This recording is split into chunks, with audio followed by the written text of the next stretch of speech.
All right, welcome back. This is the second presentation of Chapter 1, American and Their Political Values. A big concern has been the idea of limiting government. The founding generation focused on establishing essential freedoms like freedom of speech, assembly, and conscience, as well as freedom from arbitrary search and seizure. The framers were not favorably disposed towards democracy in the modern sense. They were classically educated. They looked at democracy as sort of rule by the mob. And so they had a lot of constraints built into the Constitution. They also were dealing with the fact that a significant percentage of, especially people in the South, owned slaves, and universally women had very little legal status. So over time, the Constitution has been modified to expand the legal status of previously discriminated against groups like women, blacks, Asians, Latinos, Native Americans, and members of the LGBTQ community. Democracy in the United States, most Americans think of our government as a democracy, but that's an incomplete understanding. The idea of direct democracy was not really feasible, even at the time of the founding. The U.S. government established a Republican form of government, which meant, again, that there were certain elements of democratic procedure, but in the main, there were also sharp constraints that were built into our system of government, limits on what government can do. So included in the Constitution were limited elements of democratic process based on the principle of majority rule. But again, you also had the power of majorities and the power of government constrained by minority rights. Today, the United States is properly considered to be a representative democracy or a democratic republic. Citizens elect representatives at the federal, state, and local levels.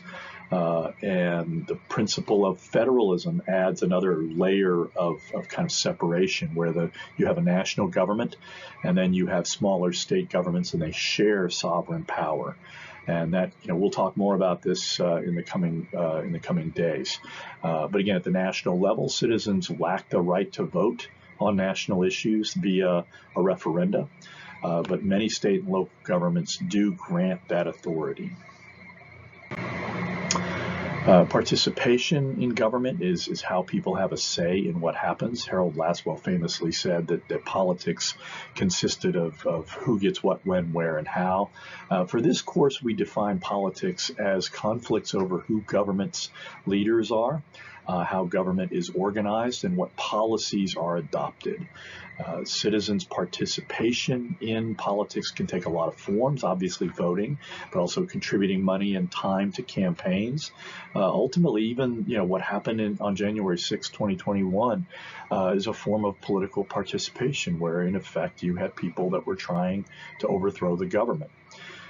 Citizens' participation in politics is often characterized as an example of pluralism, where you have a lot of different interests and they compete for influence, and that's ideally going to result in compromise.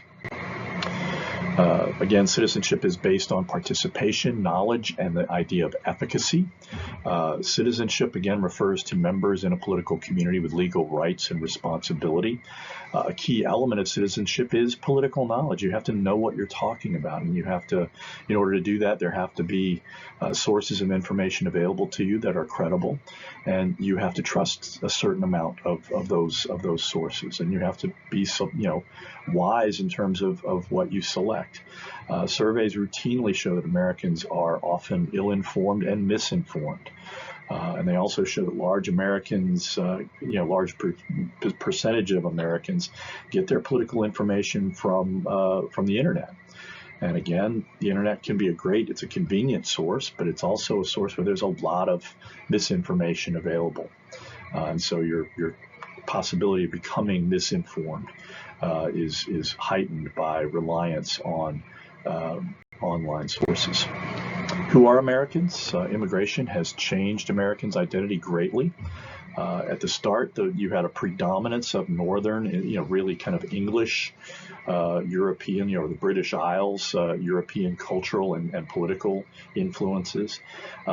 Around the turn of the 20th century, you had an explosion of diversity with huge numbers of Southern Europeans and Asians and Eastern Europeans. And in other words, people who were not Northern European, not British, did not speak English. And that has created a great deal of tension, a great deal of conflict over what it means to be American. In the 21st century, you've had a significant increase. There are a lot more, over 10%, I think it was over close to 13% in the text, are now, not born in the United States.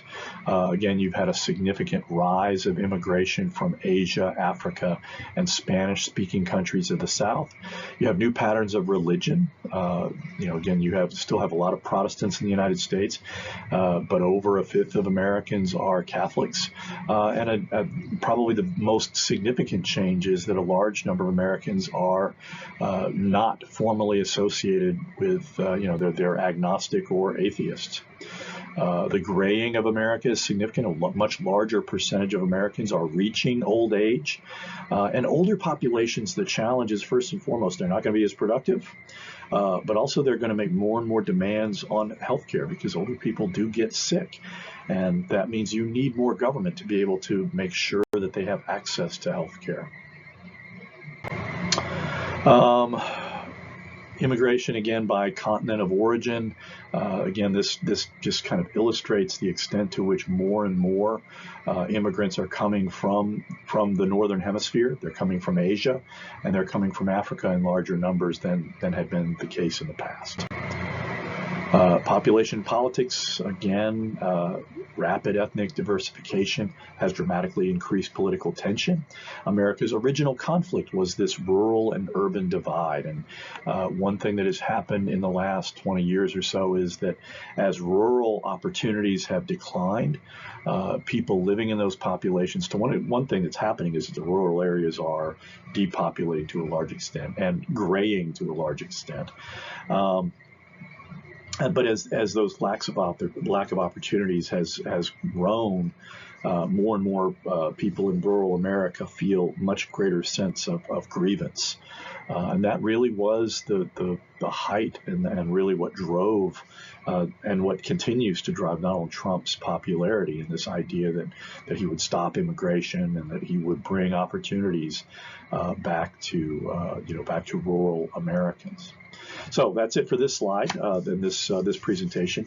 When we come back, we will conclude our discussion of Chapter 1, Americans and Political Values.